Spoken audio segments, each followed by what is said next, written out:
Hello, Philosophy Club members and anyone else who wants to watch this video. A while ago in the club, I had people write down questions. And then I started going through the questions and answering them, or giving, hints at answers and explaining some things philosophy, some things are not philosophy. And I had a bunch of other questions that I wanted to get to. I thought, why not make a video and share some answers that way? So the first question, how is philosophy used in my daily life? There's a sense in which philosophy forms the basis of your daily life, right? You have a philosophy, whether you realize it or not. It's the way that you synthesize ideas, the way you look at the world, the way you interpret everything is based on your philosophy. And so every decision that you make, every idea that you have, every thought that you think of is coming through some philosophy that you have. So in some ways you could say that philosophy is the most useful thing in the world. Although it often doesn't seem to have any practical value. How do philosophers use past reasoning to come up with new ideas? Well, some don't. Some philosophers rejected all past ideas to come up with new ideas. For example, Descartes and a lot of the modern philosophers just threw out everything from before.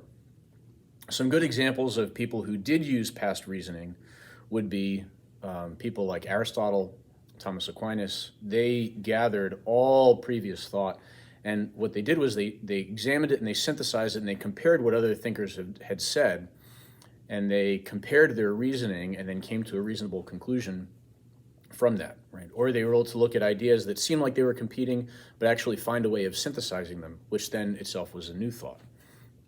And so one of the key things in any endeavor really is to make sure you understand the old ideas well. All right, is a sandwich still a sandwich if you eat the bread and contents separately? No. What makes a human a human? Good question. And then so what makes a human a human? So that's the central question in what we call philosophical anthropology. So anthropology is the study of mankind or human beings. And then philosophical, so what is the essence of the human person? Are we just a collection of atoms, right? A bag of meat and bones? Or do we have a soul? Or are we primarily a soul that just lives in the body for a little while? Or are we a soul and then everything physical is like an illusion or something like that? And I think there are good, reasonable answers to this. And if you want to see my own particular thoughts, you feel free to search my name on the internet. I've got plenty of writing and videos out there. And then does God or a God exist? Again, that is a philosophical question. A lot of people think that, that's religion. And religion certainly deals with that. But even philosophically, people argue that God exists or doesn't exist just from what reason can deduce. People have come up with proofs for the existence of God, and other people have come up with proofs that God does not exist, right? Or arguments one way or the other. And the idea that we have to do then is to figure out, well, who's right? And there might be no other question that makes a bigger difference in terms of our view of the universe and of ourselves. And those two are related, by the way. What's the nature of the human person, and does God exist? Because if there's nothing supernatural that gives existence, then it's hard to imagine how there can be anything supernatural about the human person. And again, same thing there. If you want to see what I think in particular, I have no shortage of writing out there. What is the relationship between the mind and the universe? Another good question, hotly debated in philosophy. Some people think that our mind is just an illusion, it doesn't really exist. Some people think the universe is an illusion, it doesn't really exist. The more moderate position is right in the middle, that the mind is real, the universe is real, and we get to know the universe through our senses, right? Sensory information comes to us through our various senses. We have what's called a common sense that unites all the senses together. So we're not having to work to unite our visual and audio information that we get. And then through the imagination and the intellect, we abstract information about the universe. Excuse me. Why is a philosophical perspective important for other elements of life? Kind of like what I said before. Everybody has a philosophical perspective. Right? You have a philosophical perspective. whether you realize it or not. The point of philosophy is to try to examine what kind of philosophical perspective do I have? And then more importantly, is it true? Right? Is my philosophical perspective accurate to the universe or not? Why do we as humans notice patterns? Well, it would seem to be that not only that we notice patterns, but that we can abstract them and create new patterns. And we can articulate patterns, we can describe them, we can come up with symbols for the patterns, etc.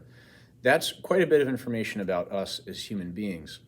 And either it's all an illusion, or we have an abstract intellect. We have a mind that can abstract those patterns from reality.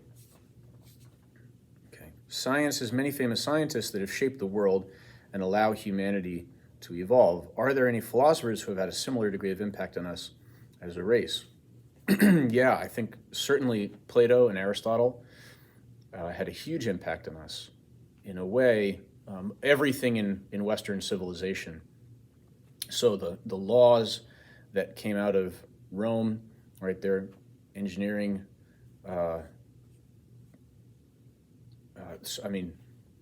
so much of Western civilization is based on, in large part, Plato and Aristotle. And so even the scientific revolution, even science itself, came out of the philosophy of Western civilization, that there is an orderly universe, right? That's a philosophical perspective, that the universe is orderly and there are patterns that we can discover. So even science itself is a product of some of these philosophers who changed things, right? The philosophers of the Middle Ages were really big on that. What is the nature of the human person, that we can discover these things, and the nature of the universe as orderly and intelligible, right? So I think certainly Plato and Aristotle would be up there as philosophers who have had a similar degree of impact on us as a race. And then there are other philosophers, modern philosophers, who have certainly impacted the modern mindset, the way that we look at things as modern people. Useful, things that are useful, things that are not useful, what's the nature of truth, what's the nature of the human person, etc. For better or for worse. Where do philosophers get their ideas from? Through reflection, through reading. Now, the first philosophers, they were observing, but it's important to keep in mind too that philosophy really is it's a team sport. We do this together in conversation with other people. We test our ideas. We explain things to each other, and it's important also to realize that we have to stand on the shoulders of giants. We read what others have read, and we critique their ideas. We say, you know what? I think this idea doesn't make sense. They go through this argument, and there's a mistake in the reasoning here. It's certainly not just from feelings, like what we want to believe about the universe, because ultimately philosophers are concerned with truth, right? Philosophy is the love of wisdom. Keep that in mind, right? It stems from love and wonder. If it's not stemming from love and wonder, then you gotta wonder if it's philosophy anymore.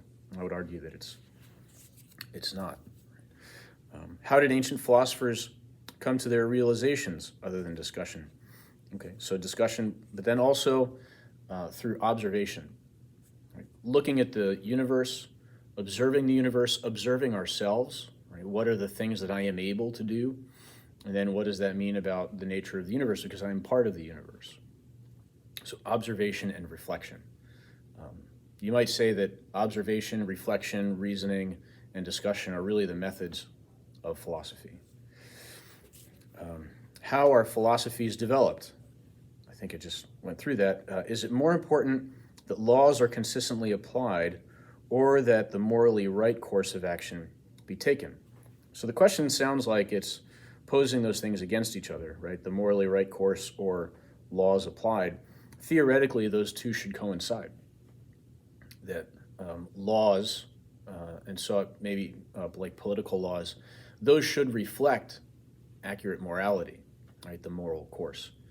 They should act as kind of a guide for us, right? That some philosophers have said that our political laws are like tutors. They kind of teach us to go in the right direction, and they're a reflection of a society's views of morality.